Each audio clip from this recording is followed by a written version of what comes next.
Very good afternoon to all our viewers today. Today we have Dr. Vesela, the chairperson of A Forest for Future. She is an environmental engineer, sustainability expert, and renowned desert greening and afforestation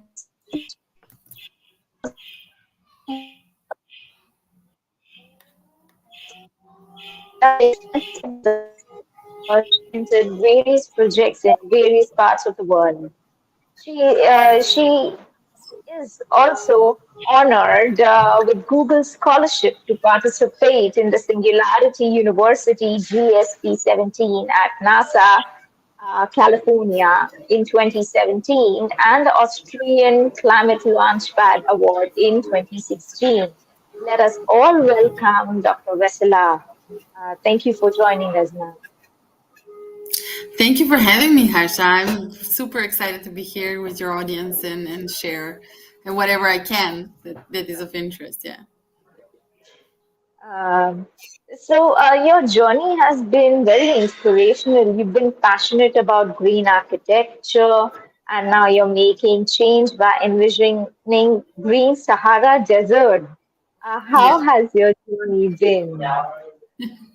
Well, yeah, quite bumpy. The Sahara is still a desert, but we're on a very good path, and there is quite a lot of research going on at the moment, and quite a lot of pilot projects also happening.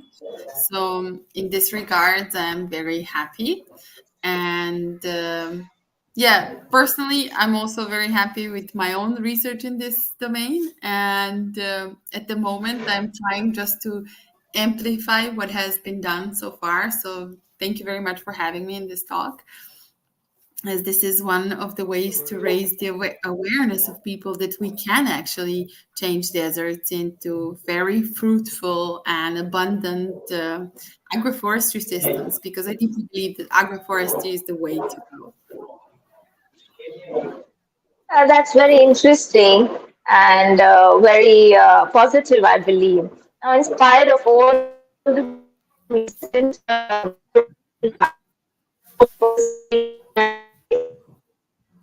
do you think the deforestation persists and how could we curtail it? I'm sorry, I lost you. I didn't hear anything. Sorry. Can you repeat the question, please? In spite of all the discussions on afforestation, why does the deforestation still persist and how could we curtail it? Yes. So that is a huge issue, and the one that we as a humanity need to face head on. That's a perfect question. What I believe, it's a manifold question. It doesn't have like singular answer. But of course, on top of like the first that comes up is profits. Yeah. And unfortunately, the areas where deforestation persists are also the areas in most of the, let's say, global south, and where actually the conglomerates, the agricultural conglomerates from the global north still have the dominance. And I think that this is the problem. I think we need to fuel much more money and much more knowledge. And I really believe this, like knowledge into the global south, because global south has the solution. The south is much more connected to nature solutions, to indigenous knowledge, which is the key to solving climate crisis, as well as ending deforestation. And we just need to, I believe it is first the greed of of the global north. It's the greed in the first place. It's this relationship that never ended, this colonial and past colonial. I think that mentally, still we have in power a lot of, yeah, I call them fat old white men, and this is the issue, because they're basically having their claws on everything that is good. Like regardless of which direction we go, we always like are faced with this type of people, and And we need much more women in power, like women of color, indigenous women. We need women to take the lead, women to take the charge, and we need to just be able to actually put our mouths in what indigenous people have to say, and this will stop deforestation and destruction of our planet in every domain, not just forests. So, well said. Now, there is often a choice between development and environment.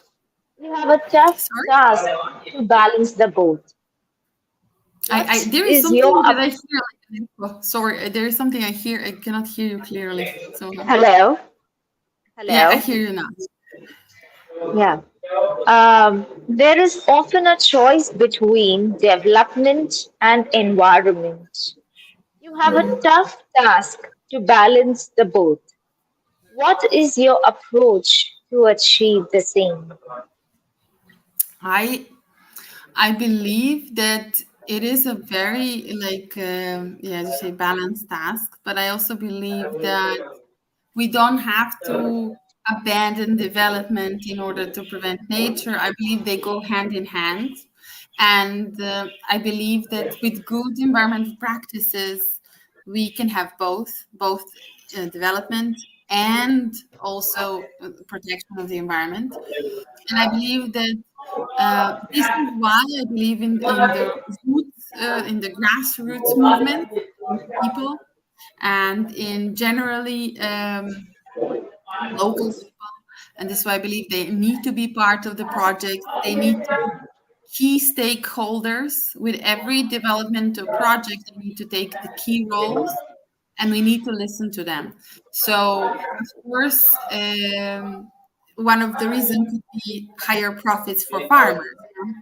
But if we want, and we truly want to make sure that this farmer has higher profits, then regardless of the region where this farmer lives, we will first invest in his knowledge, in education, educating him about the importance of soil and soil health in his region. What can he do to practice regenerative agriculture? What type of regenerative agriculture is the most suitable region where he is?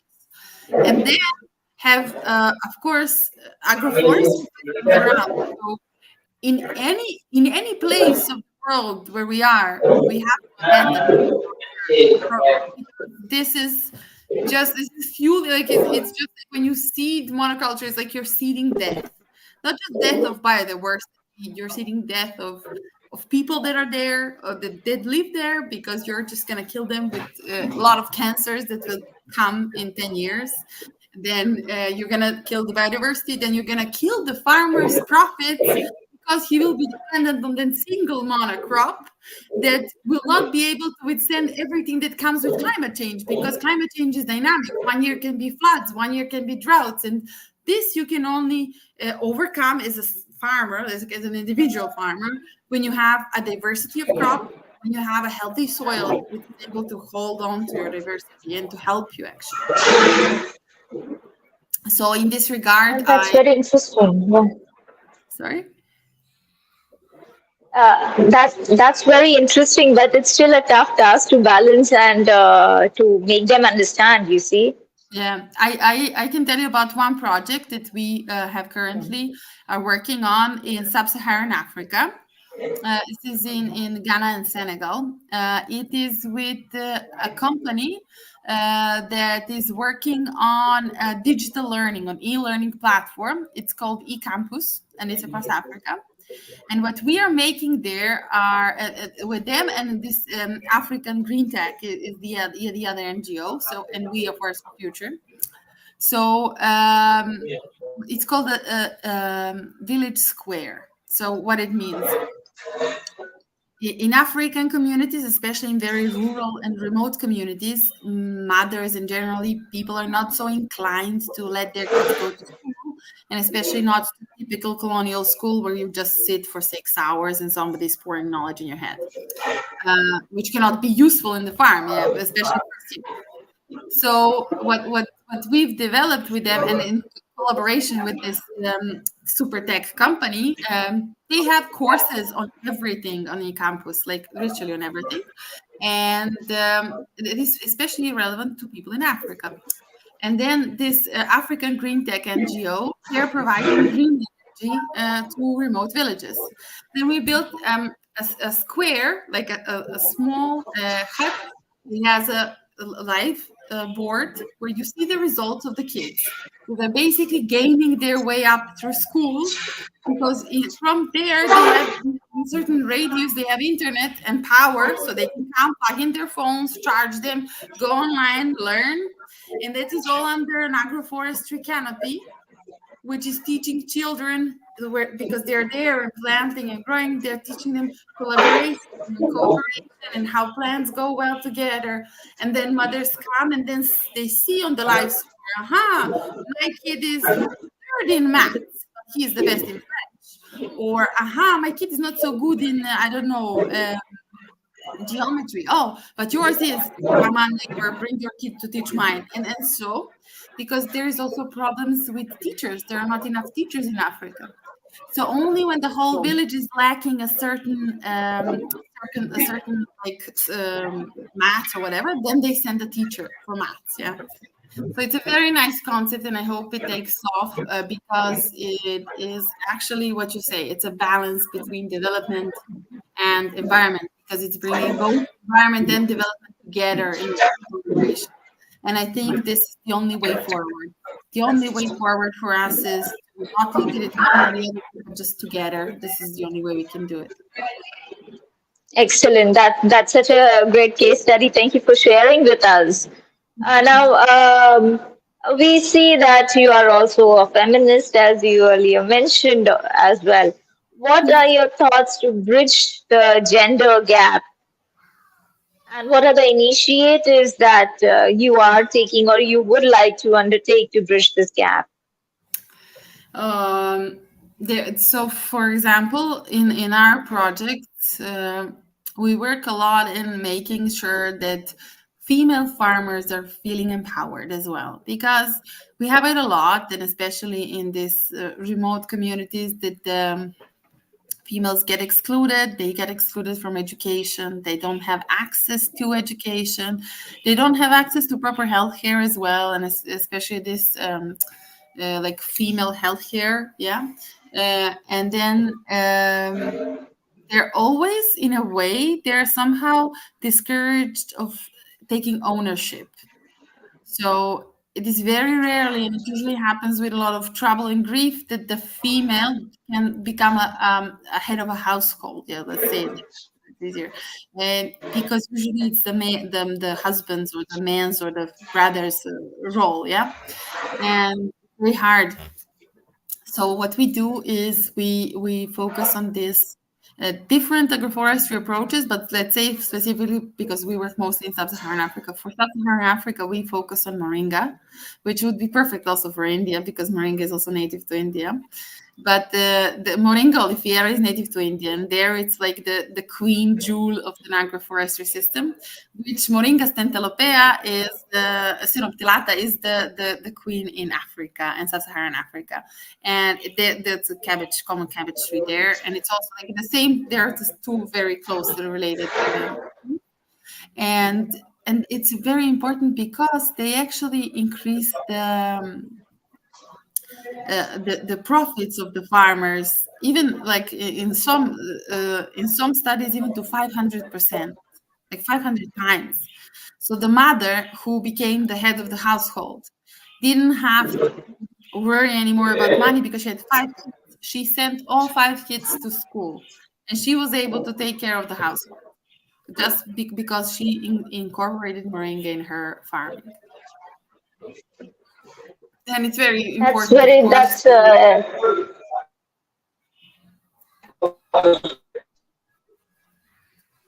Yeah.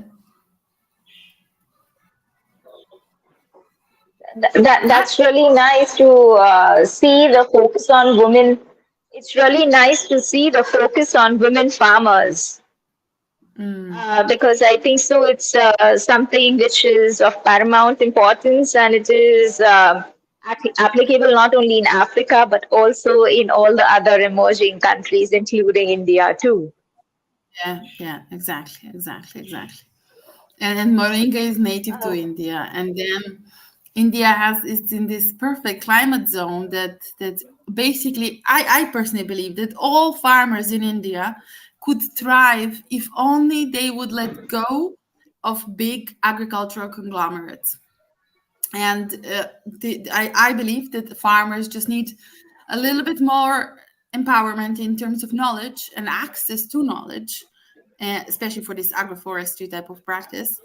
And then they can increase their profits, they can increase their production, and be much more self-reliant.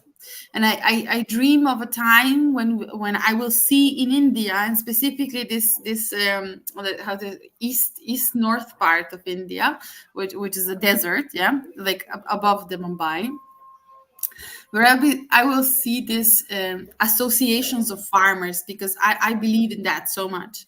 I believe that if the farmers the farmers should have their own social network. They should have, like, this is farmers Facebook, or I don't know, farmers Twitter, whatever you want to call it, and that they should all exchange their knowledge and say, okay, look, now my network is beeping. Like, I want to, like, if there is a developer listening to this, please contact me. I will help you make this game. If there is, like, they should beam, okay, for my phone now it says I'm in this village, and it's beaming, and there are 5 farmers also on the network from my nearby location with the same climate zone, and connect us, like the network is connecting us immediately, so we can share first seeds. Never buy seeds. Like, as long as the farmer has his own seeds, he's free man. When the farmer has to go to the agricultural conglomerate and buy seeds, he's no longer a free man, he's a slave.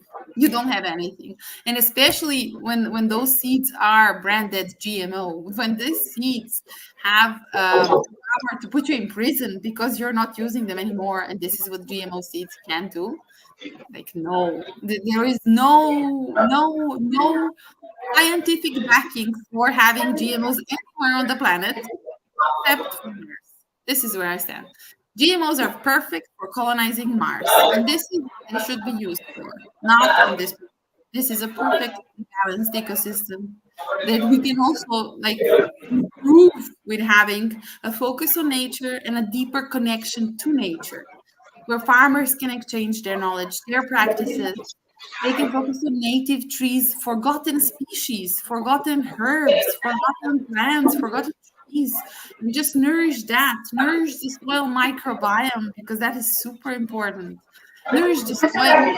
This Indian guru, Sadhguru guru, I admire this person so much. And Sadhguru guru went to travel the whole world on a motorbike to raise awareness of the importance of soil health and soil microbiome in the whole world, because that is really true. The whole UN convention, that we have this United Nations Convention to combat desertification, didn't do as much as Sadhguru Guru did on his road trip around the world. That's it's a very well laid out point about negating the GMO seeds, because I know that one of the renowned professor, Dr. Vandana Shiva, also worked very deeply in this subject. So it's a real concern. Now, moving on to my next question, your vision at A Forest for Future is a very bold one, considering also greening of the desert. Now, what kind of support are you expecting from the local and international governments or the stakeholders per se? So for us specifically, we work as the knowledge transfer. So our focus is to gather as much as current top-notch knowledge in desert greening domain and transfer it to the NGOs, farmer associations, ministries, governments, intergovernmental organizations, whoever is working on the field.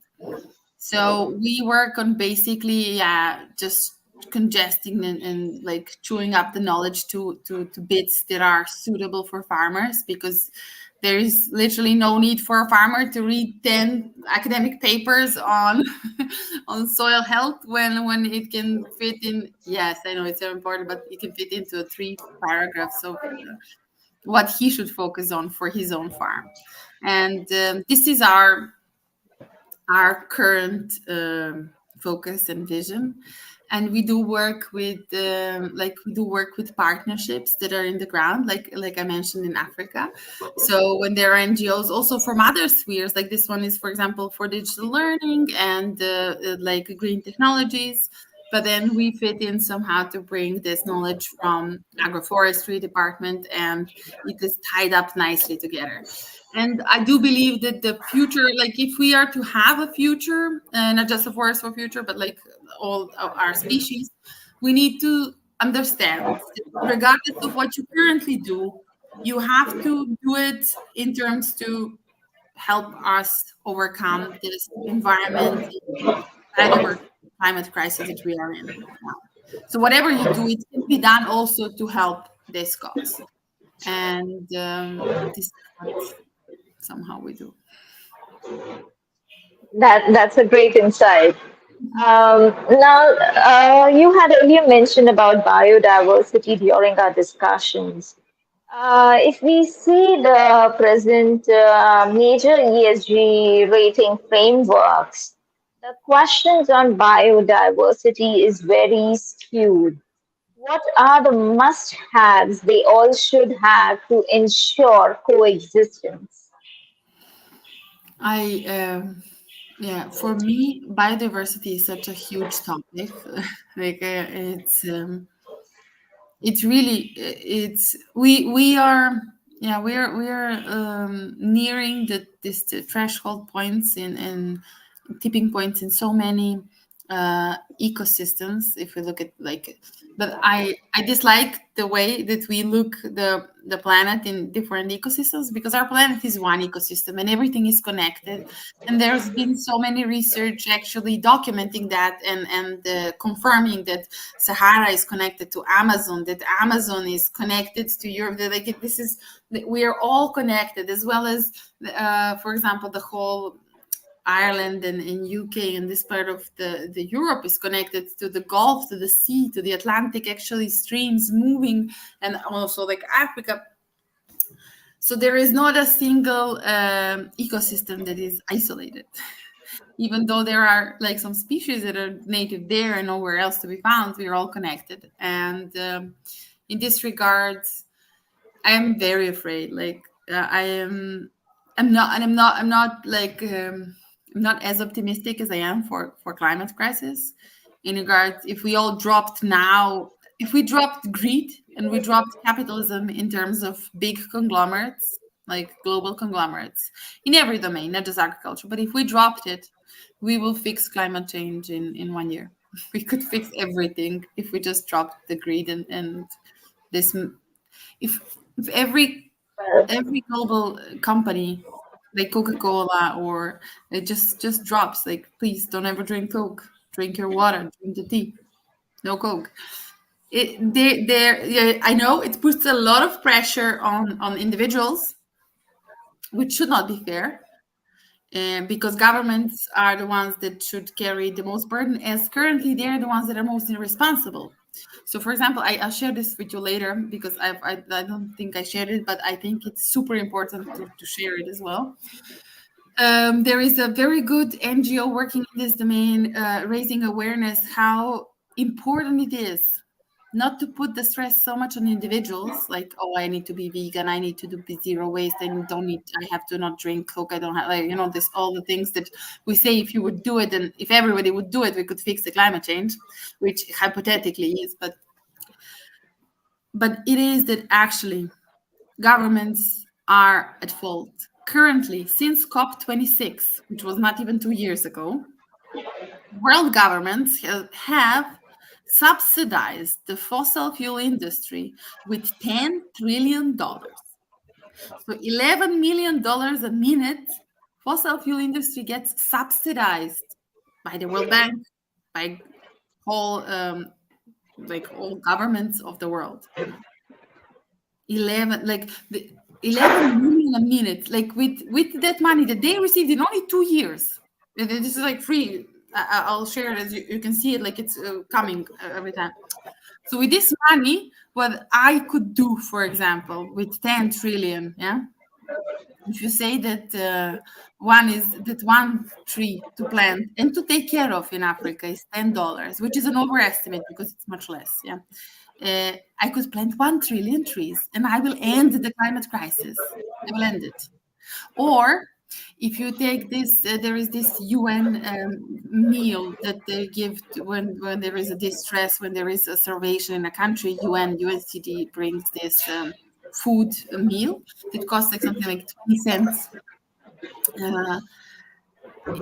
Then we would have 40 or like 40, 50,000, 50 trillion meals. So we would end the world hunger.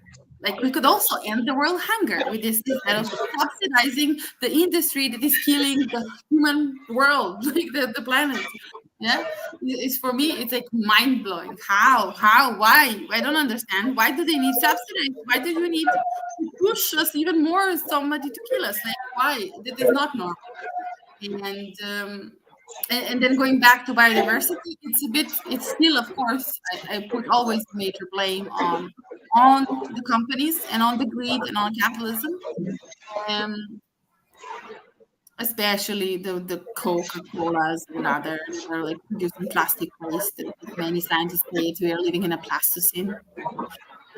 So, like, I'm for climate crisis, I can always see a solution, but for biodiversity, I cannot. Species is connected to each one, and we're really, really. I don't know if I'm afraid for that. Like this is all that I can say. This is it's. And I don't have a solution. I don't think we should GMO another species just to fit. Well, I believe that the GMO is one concern, and then the plastic pollution, if I can derive this from our discussion, which is definitely a concern. Yeah. They can't close their business, but they can minimize or work out for on the triple R model for the plastic that they are generating, but that they need to take the complete responsibility, which Yeah. is Yeah. which is a concern. Now, moving on from the biodiversity, uh, as we are talking about climate change, what do you foresee on climate change in the coming 5 years? Would we be still debating on the same topics as we are now? What do you see if I reconnect with you after 5 years? What kind of questions could be there? I honestly hope we're not. We're not gonna have the same discussions because then it will be dangerous, like really, really dangerous. I think there are platitude of solutions. We have so many solutions, and I hope that this year global consciousness will be awakened and people will realize that we don't have time. Canada has burned down. Russia has burned down 2 years ago. Now in Norway we have fires. Like all this, it was always under permafrost. It was always cold. Like that was always frozen. It's on fire, burning, of course.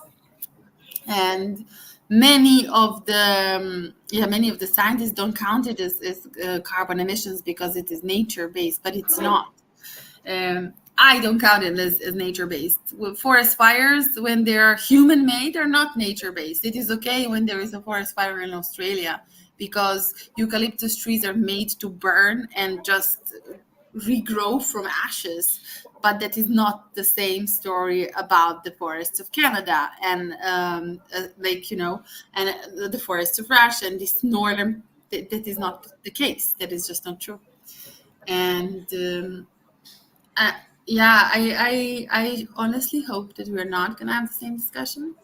I honestly hope that more, because for me, what I lack and what I believe that the world lacks is many more marketing companies, many more marketing gurus, marketing, whoever is in marketing, whatever marketing. If you're in marketing, please contact me. We need you. Like every company, everyone who is working in climate space, in biodiversity space, needs a marketing agent. And that can be your pro bono work, that can be your paid work, if we'll go, like, or whatever, but we need you.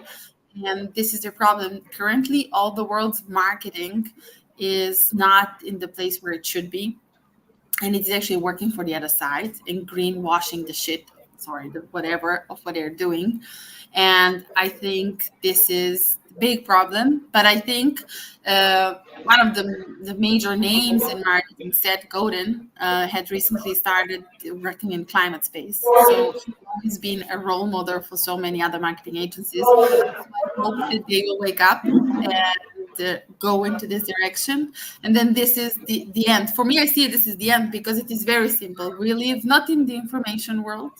We live in the attention-seeking world, and where your attention goes, this is where you go. So, if marketing agencies are able to turn our attention where it needs to be, and this is, I think, nearly on a planet that we're going to burn down if we don't do something very fast.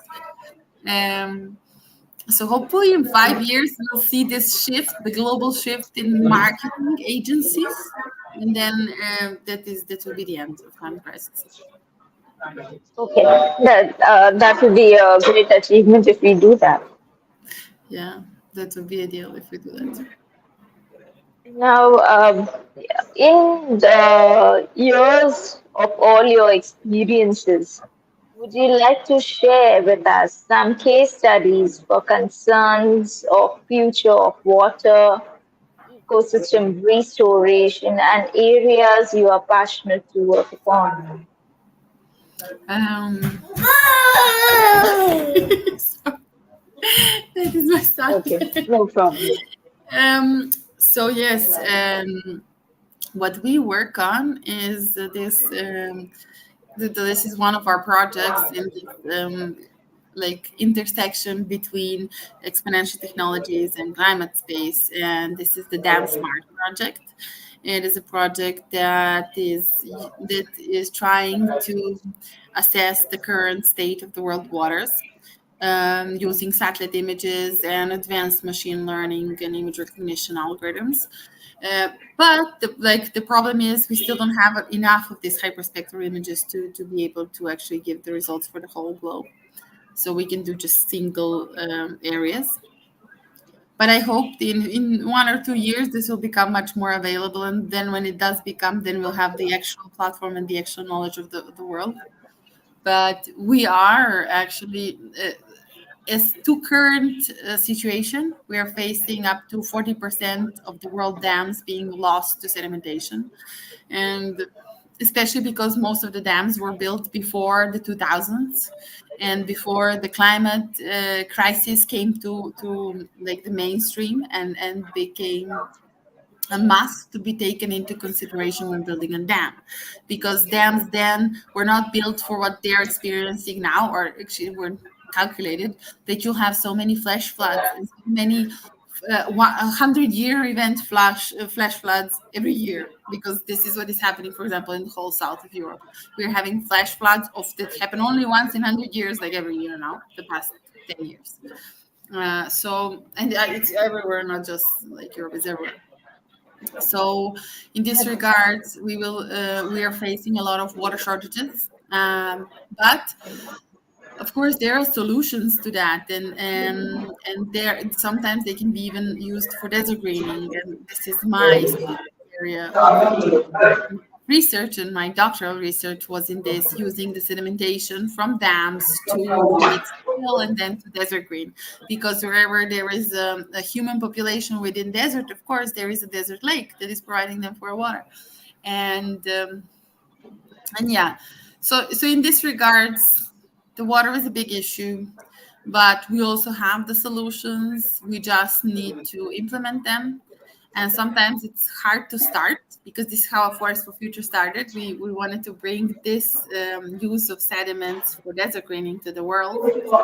And then we realized that because it's so government dependent, like the dams are always run by governments, the water in these regions is always scarce because it's desert, so it's always like a precious resource, and it's always under special ministry. And then the agriculture is on different ministry, and then the desert soil is under different ministry. And most likely in MENA region countries, you have oil and gas under desert soil, so it's like excavations are not so welcome. So like having these five solved and just approved for one project is still not happening. It was meant to happen in 2020 in Dubai, but then COVID started. We signed an MOU and everything. COVID started, we couldn't do it. But hopefully we will be able to have a pilot project sometime soon, and then move on from there. Looking forward to see the success of that for sure.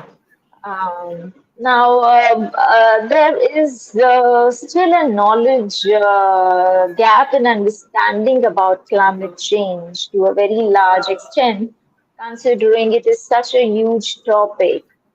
What are the key subjects we as an institute could impart in our trainings? So for me, the ethics of climate change. This is something that is not addressed. And when it is addressed, I believe it is not, I cannot say it is addressed by wrong people, but it is being addressed by people who have already contributed to it. So I would love to see quality papers rising on the ethics of climate change from the global south, because currently it's discussed mostly in the global north, and especially this climate justice and climate colonialism. This is something that is crucial in our on our path to solve the climate crisis. We need to address climate justice. It is not just in any way if I can just take off one shirt and be on my like shorts and enjoy the summer in north of Europe, while the whole nation is wiped out of existence in the Indian Ocean, for example, or some other like island nation. Yeah, so this is not climate justice. And this needs to be talked more, addressed more, talked about more, and brought to the attention of the world more, because climate justice really matters. And people will see how, when climate justice is fulfilled, a lot of conflicts are being dissolved. We have a project working on in Kazakhstan, so not Kazakhstan, but let's say in this Fergana Valley, but it's Kazakhstan, Uzbekistan, and Tajikistan. And this is the valley that belongs to these three countries. And there was a lot of conflict and wars after the post-Soviet era. But now the people are realizing that it is because of climate change, because there is no glaciers anymore, the water is melting so much, and the agriculture is dependent, and the agriculture is not regenerative agriculture, and so on and so on, but it's climate justice. So when the climate justice is fulfilled, there will be peace, and there truly will be peace when the justice comes and it is served properly. Yeah. Very well said.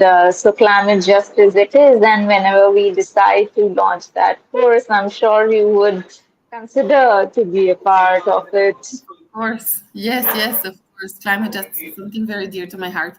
I believe climate justice and also gender equality are one of the top undermined solutions in like, not solutions, but parts how to address the climate. They're not discussed as much. There's not enough. There's not enough. There's not enough anything there. It has been a pleasure talking to you, Dr. Vesela. Would you have any final message for all our viewers who are watching you now or who would watch the recorded session? Um, well, we started doing 1 minute videos on desert greening. So I will give you the link to share for our YouTube channel. There is like 1 minute videos on different subjects of agroforestry, not just of like different tree species, different soil microbiome, whatever, like everything connected to desert greening in 1 minute. And this is made for farmers, so it's really made so that they can get the benefit of it. Yeah. Would you like to share it right now? Yes. Can I? No. Yeah, I will share it. Let me see. I thought We I will could put it in the comments section. Okay. Okay. Um,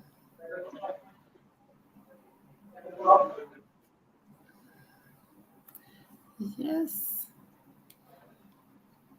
And also, if anyone wants to get in touch with you, how can they get in touch with you? Yeah, the best is via LinkedIn, I would say. That's the easiest via LinkedIn, or YouTube. Yeah. So I share it in this private chat or comments chat. Comments. Mm-hmm. Comments. Okay. I don't know if I can. I cannot. I will share it with you. Then can you share it? Yeah, share it with me and I will share it with everyone. Sorry. Yes, I got it.